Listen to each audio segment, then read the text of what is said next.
If today I were to write, as Nkosana and Dlamini Zuma wrote in the year 2013, if today I were to write a letter to our founding fathers who died several years ago, this is how the letter would read.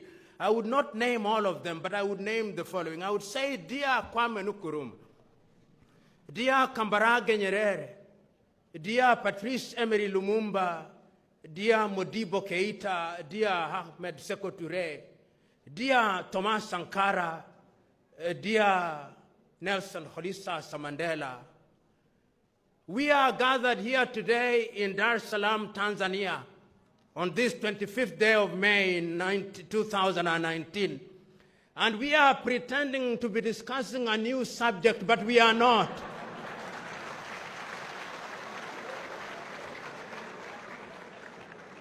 In fact, my dear fathers, we are discussing something that you discussed 56 years ago.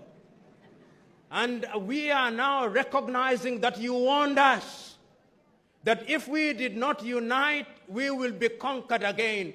I am sadly reporting to you that we are being conquered again. We are being conquered again in the manner that you feared, and I'm now telling you that this time round our conquest is a little more subtle. I am telling you, Osagyefo, that now, although in 1961 you had created the University of Ghana at Legon, and you had also created the University of Science and Technology, in many African universities we are now accommodating Confucius Institutes. Osagyefo, we do not know what they are going to teach there in 100 years' time. But for the moment, they tell us is aid and that they like us. But Osagyefo, I agree with you, there is no free lunch. We are also sitting here today in Dar es Salaam, Tanzania, the home of your brother, Julius Kambarage Nyerere.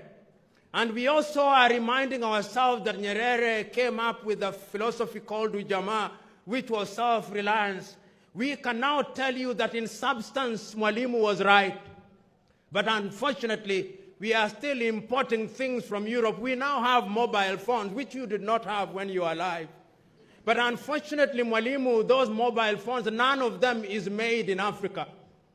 Last week, we saw an attempt by somebody to claim that one was made in Rwanda, but I suspect it was only assembled in Rwanda.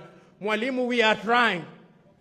I can now also confirm to you that we have many political parties, just as you feared, Osagyefo. In Congo, there are 233. But Congo is not at peace. In Tanzania, they don't have very many, but I can assure you CCM is still doing very well.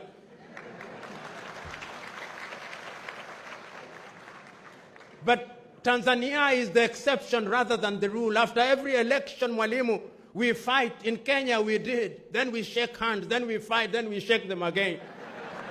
We are in the business of shaking hands. In Central Africa, we are fighting. Our young men and women are drowning in the Mediterranean Sea. We now know you are right.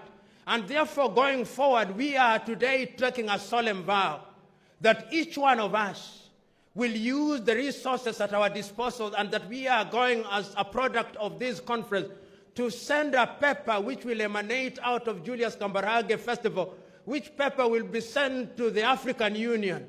And that paper will tell the African Union that there is a sense of urgency. And it will not stop there. That paper will also be sent to all the 55 African heads of state, reminding them that there is need for Africa to trade with ourselves, that there is need for Africans to travel on one visa, that there is need for Africans to have one currency, that there is need for Africans to define ourselves. And Osagyefo, I remind you, I remember during your lifetime, you hosted both Malcolm X and Martin Luther King Jr. And I am reminded that at one time he was asking his people in the United States of America how long it would take to unite Africa. We are now telling you that it's not too long. It is not going to be long, because young men and women are now telling us that we unite or we perish. Osagyefo, Mwalimu, Sekou, I would have written a longer letter, but I can now see that my audience wants to go for lunch. Permit me, therefore, to stop here in the knowledge that Pan-Africanism is alive and well, and Africa will realize our potential even if it takes 100 years. God bless you.